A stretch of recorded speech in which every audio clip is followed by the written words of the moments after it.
Good evening সবাইকে। আজ হলো 25 জুলাই শনিবার। আজকের সন্ধ্যার বিশেষ বিশেষ খবর হলো বন্দে মাতরম গানে বাধা দিলে জেল জরিমানার প্রস্তাব, রাজ্যসভায় পেশ সংশোধনী বিল। বন্দে মাতরম গাওয়া ইচ্ছাকৃতভাবে বাধাগ্রস্ত করা বা গানের সময় বিশৃঙ্খলা সৃষ্টি করলে ফৌজদারি শাস্তির বিধান আনতে উদ্যোগী হলো কেন্দ্র সরকার। কেন্দ্রীয় স্বরাষ্ট্র প্রতিমন্ত্রী নিত্যানন্দ রায় রাজ্যসভায় জাতীয় সম্মানের অবমাননা প্রতিরোধ আইন সংশোধন বিল 2026 পেশ করেন। প্রস্তাবিত সংশোধনীতে বন্দে মাতরমের মর্যাদা রক্ষায় নতুন শাস্তিমূলক বিধান যুক্ত করার কথা বলা হয়েছে। সরকারের দাবি, স্বাধীনতা আন্দোলনে বন্দে মাতরম ঐতিহাসিক ভূমিকা পালন করেছে, তাই জাতীয় গানের মর্যাদা অক্ষুণ্ণ রাখতে এবং ইচ্ছাকৃতভাবে তা ব্যাহত করার প্রবণতা রুখতেই এই সংশোধনী আনা হয়েছে।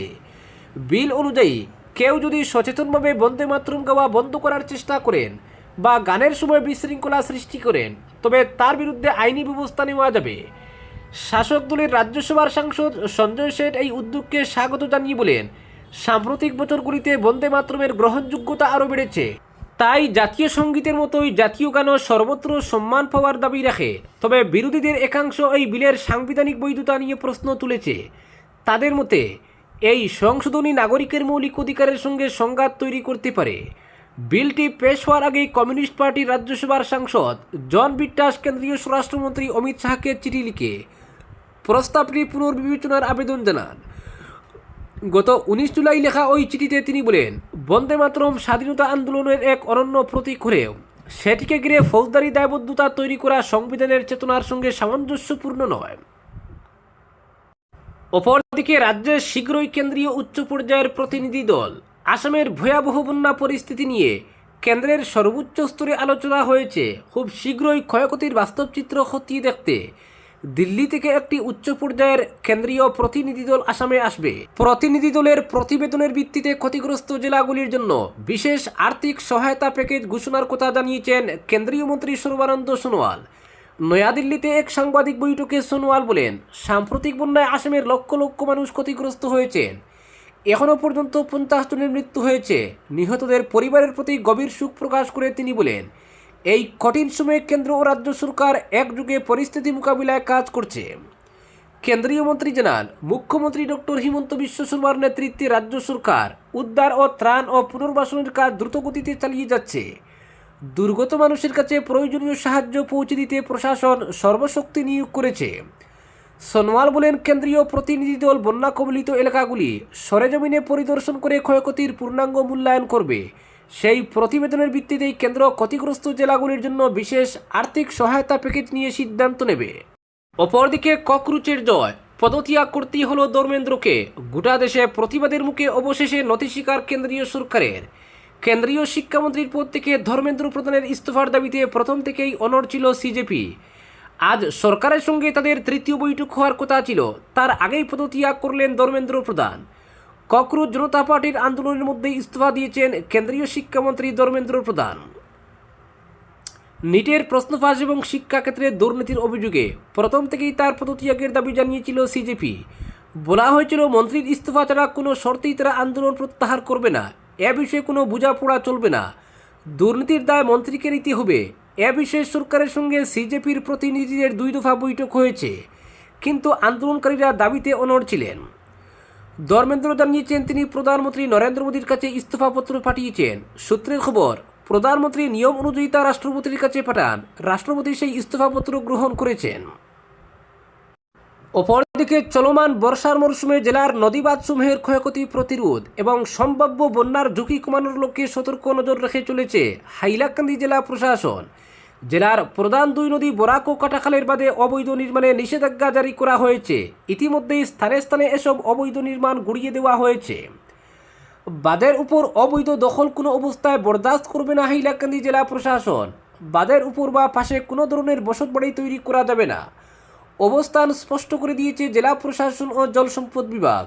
গত সোমবার জেলার বহুচর্চিত তসলাবাদের উপর প্রায় 100 মিটার জায়গা দখলমুক্ত করেছে জেলা প্রশাসন ও জল সম্পদ বিভাগ। প্রশাসন ও হাইলাকান্দি জল সম্পদ বিভাগের শীর্ষপদস্থ আধিকারিকদের উপস্থিতিতে বাঁধের উপর অবৈধ দখল মুক্ত করা হয়েছে, গুড়িয়ে দেওয়া হয়েছে অবৈধভাবে নির্মিত বসতবাড়ি। এই অভিযানে জেলা প্রশাসনের শীর্ষপদস্থ আধিকারিক, পুলিশ প্রশাসনের আধিকারিক, জল সম্পদ বিভাগের আধিকারিকরা উপস্থিত ছিলেন। অভিযানের পর জল সম্পদ বিভাগের পক্ষ থেকে স্পষ্ট করে দেওয়া হয়, বন্যা নিয়ন্ত্রণবাদের উপর বসতবাড়ি ও পাশে গাছপালা কেউ তৈরি বা রোপণ করতে পারবেন না বলেন ডিসির নির্দেশে তসলাতে এই অভিযান চালানো হয়। অপরদিকে ফ্লাইওভারের পাইল টেস্ট শুরু, ঠিকাদারকে চিঠি পূর্ত বিভাগের। অবশেষে শিলচরের বহু প্রতীক্ষিত ফ্লাইওভার নির্মাণে পাইল টেস্ট শুরু করতে ঠিকাদার সংস্থাকে নির্দেশ দিয়েছে পূর্ত বিভাগ।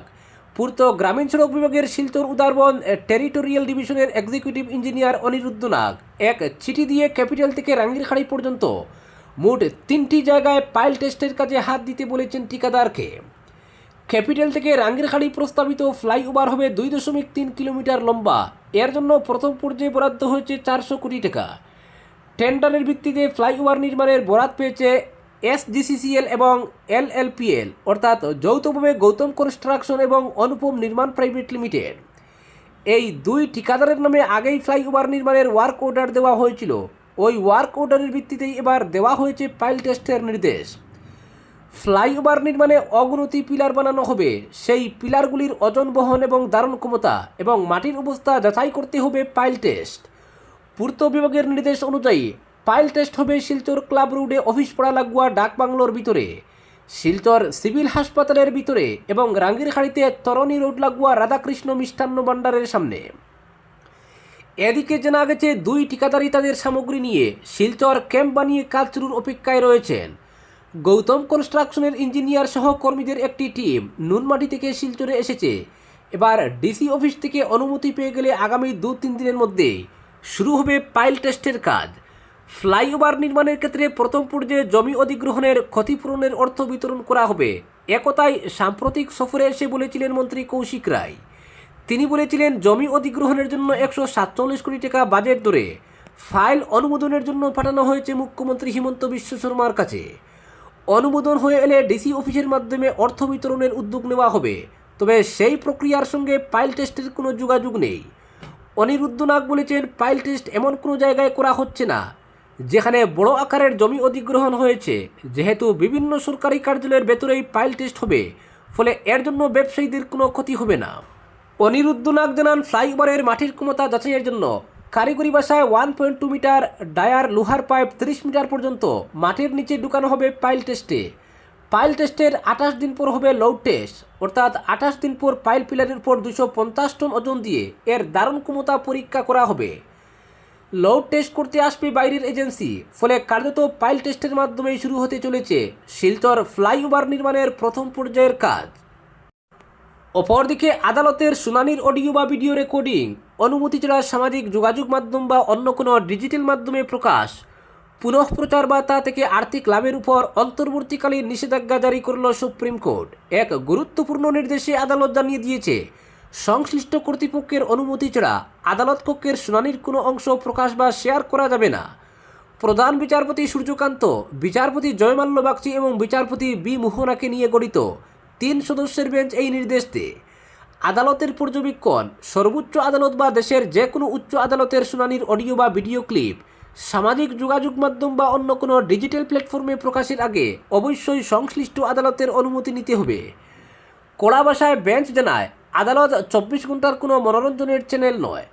আদালতের নির্দেশে স্পষ্ট বলা হয়েছে, সংশ্লিষ্ট উচ্চ আদালতের রেজিস্ট্রার জেনারেল অথবা সর্বোচ্চ আদালতের সেক্রেটারি জেনারেলের অনুমতি ছাড়া বিচার প্রক্রিয়ার অডিও বা ভিডিও সংগ্রহ, সম্পাদনা, প্রচার, প্রকাশ, পুনঃপ্রকাশ, আপলোড বা তা থেকে আর্থিক উপার্জন করা সম্পূর্ণ নিষিদ্ধ। প্রসঙ্গত, সাম্প্রতিক সময়ে বিভিন্ন সামাজিক যোগাযোগ মাধ্যমে আদালতের সরাসরি সম্প্রচার থেকে ছোট ছোট অংশ কেটে আকর্ষণীয় বা বিভ্রান্তিকর শিরোনাম দিয়ে ছড়িয়ে দেওয়ার প্রবণতা বেড়েছে। অনেক ক্ষেত্রে সেই সব ভিডিও থেকে আর্থিক লাভও করা হচ্ছে। আদালতের মতে এই প্রবণতা বিচার ব্যবস্থার মর্যাদা ও নিরপেক্ষতার উপর নেতিবাচক প্রভাব ফেলতে পারে। এ ব্যাপারে জনস্বার্থ মামলা করেছিলেন সাংবাদিক হর্ষিতা গ্রুবার। তার অভিযোগ ছিল, বিচার প্রক্রিয়ার সরাসরি সম্প্রচারের উদ্দেশ্য ছিল স্বচ্ছতা বৃদ্ধি করা, কিন্তু স্পষ্ট নিয়মের অভাবে বহু ক্ষেত্রে রেকর্ডিং সম্পাদনা করে বাণিজ্যিকভাবে ব্যবহার করা হচ্ছে, যা বিচারপতি, আইনজীবী ও মামলাকারীদের ভাবমূর্তির ক্ষতি করছে। তবে সাধারণ মানুষের তথ্য জানার অধিকার এবং সংবাদ মাধ্যমের স্বাধীনতার বিষয়টি বিবেচনায় রেখে আদালত স্পষ্ট করেছে, এই নির্দেশ সংবাদপত্র, টেলিভিশন বা অন্যান্য মূলধারার সংবাদ মাধ্যমের নিয়মিত আদালত সংক্রান্ত সংবাদ পরিবেশনের ক্ষেত্রে প্রযোজ্য নয়। অর্থাৎ সাংবাদিকরা আগের মতোই আদালতের শুনানির খবর সংগ্রহ ও প্রকাশ করতে পারবেন। আজকের বিশেষ বিশেষ সংবাদ এখানেই সমাপ্ত।